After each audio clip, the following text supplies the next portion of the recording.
नमस्कार, मेरा नाम है अभय राज और निष्पक्ष दिव्य संदेश के YouTube मंच पर आपका स्वागत है।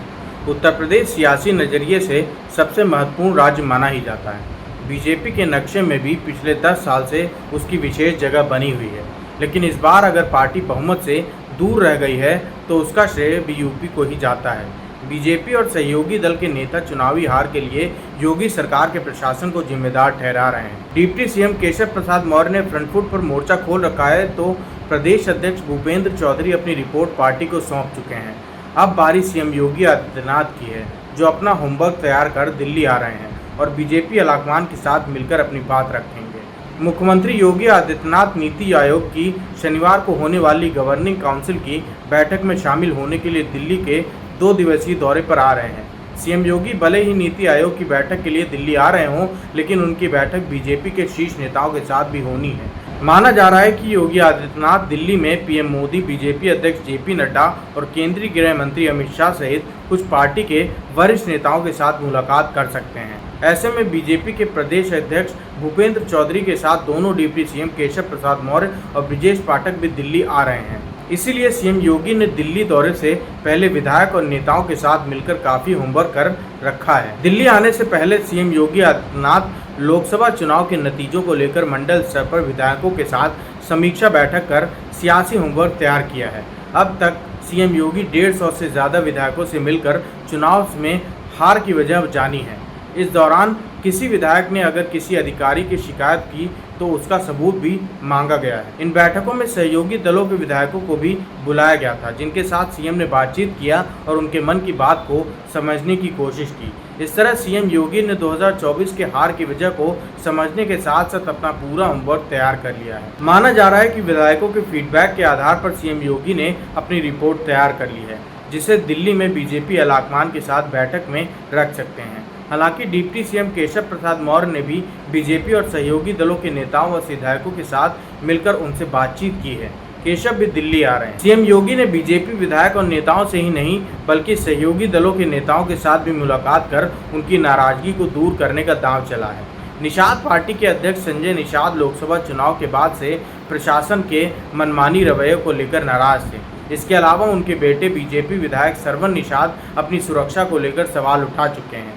इस तरह से सीएम योगी ने दिल्ली आने से पहले गुरुवार को संजय निषाद के साथ मुलाकात किया और उनकी नाराजगी को दूर किया। इसका नतीजा है कि केशव प्रसाद मौर्य के सुर में सुर मिलाने वाले संजय निषाद अब सीएम योगी को अपना अभिभावक और मार्गदर्शक बता रहे हैं। इस तरह सीएम योगी ने सहयोगी दल के नेताओं की नाराजगी को दूर करने का दांव चला है। इसी तरह कांवड़ यात्रा के आदेश का विरोध करने वाले आरएलडी के प्रमुख जयंत चौधरी के विधायकों के साथ भी सीएम योगी ने बैठक किया। सीएम योगी आदित्यनाथ ने बीजेपी और सहयोगी दलों के विधायकों से ही मुलाकात नहीं कर रहे हैं, बल्कि विपक्षी दलों के विधायकों से भी मिल रहे हैं। केशव प्रसाद मौर्य को सिराथू विधानसभा सीट पर 2022 में चुनाव हारने वाली पल्लवी पटेल से भी मुख्यमंत्री ने मुलाकात करके सियासी संदेश देने की कोशिश की है। पल्लवी पटेल सपा से विधायक हैं और अपना दल की अध्यक्ष अनुप्रिया पटेल की बहन हैं। इस तरह योगी ने अपने एक दांव से 3 संदेश देने की कोशिश की है। एक तरफ पल्लवी से मिलकर सपा को संदेश दिया है कि दूसरी तरफ केशव मौर्य के लिए मैसेज है और तीसरा संदेश अनुप्रिया पटेल के लिए है। केशव से लेकर अनुप्रिया तक सीएम योगी पर ओबीसी आरक्षण को लेकर सवाल खड़े कर चुके हैं। सीएम योगी आदित्यनाथ ने विधायकों से मुलाकात के दौरान उनसे बातचीत कर रहे थे तो कई विधायकों ने अफसरों के खिलाफ शिकायत भी दर्ज कराई है। इस पर सीएम योगी का कहना था कि अफसरों के खिलाफ शिकायत है तो सबूत लाओ, उनके खिलाफ सख्त एक्शन लूंगा। ऐसे में कई विधायकों की शिकायत पर कार्रवाई भी किया है। योगी सरकार लगातार यूपी में डीएम, एसपी ही नहीं बल्कि एसडीएम को ट्रांसफर कर रहे हैं। बलिया में ट्रकों से वसूली मामले में सीएम योगी ने एक्शन लेते हुए एसपी और एसएसपी को ही नहीं बल्कि सीओ, एसओ समेत पूरी चौकी सस्पेंड कर दिया। इसके अलावा सरकारी कार्य में लापरवाही बरतने वाले अधिकारियों और कर्मचारियों पर सीएम योगी का एक्शन जारी है। इस तरह से प्रशासन पर उठने वाले सवाल का जवाब सीएम ने तैयार कर लिया है। डिप्टी सीएम केशव प्रसाद मौर्य ने 15 जुलाई को पत्र लिखकर योगी सरकार से संविदा और आउटसोर्सिंग के जरिए होने वाली नियुक्ति में आरक्षण के नियमों का पालन और उसकी सूचना मांगी थी। इस पर सीएम योगी ने सूचना विभाग के आंकड़े जारी कर दिए हैं। उत्तर प्रदेश सूचना विभाग में 676 में से 512 आरक्षित वर्ग के आउटसोर्सिंग से कर्मचारी हैं। इसमें से 340 सिर्फ ओबीसी वर्ग के हैं।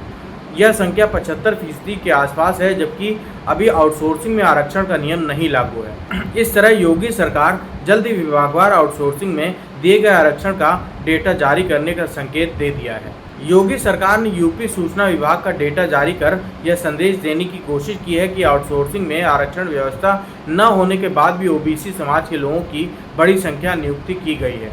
इसके अलावा सीएम योगी ने दिल्ली आने से पहले 60,000 के करीब पुलिस भर्ती निकाल दी है। इस तरह रोजगार देने की दिशा में कदम बढ़ा दिए हैं और सियासी संदेश भी देने का दांव चला है। मुख्यमंत्री योगी आदित्यनाथ लोकसभा चुनाव के बाद से लगातार डैमेज कंट्रोल में लगे हुए हैं। पहले विधायकों और जनप्रतिनिधियों को मुलाकात के लिए इंतजार करना पड़ता था, लेकिन अब कोई भी जनप्रतिनिधि अगर मुख्यमंत्री से मिलने का वक्त मांगता है तो मुख्यमंत्री न सिर्फ तुरंत वक्त दे रहे हैं बल्कि मुलाकात भी कर रहे हैं। इस तरह से सीएम योगी ने विधायकों के लिए अपने दरवाजे खोल दिए हैं। बीजेपी और सहयोगी दलों के ही नहीं बल्कि विपक्षी दलों के विधायकों और नेताओं से भी लगातार मुलाकात कर रहे हैं। इसके अलावा मेयर और नगर पालिका अध्यक्ष तक भी मिलने के लिए पहुंच रहे हैं। इस तरह से सीएम योगी पूरा होमवर्क तैयार कर दिल्ली आ रहे हैं। धन्यवाद।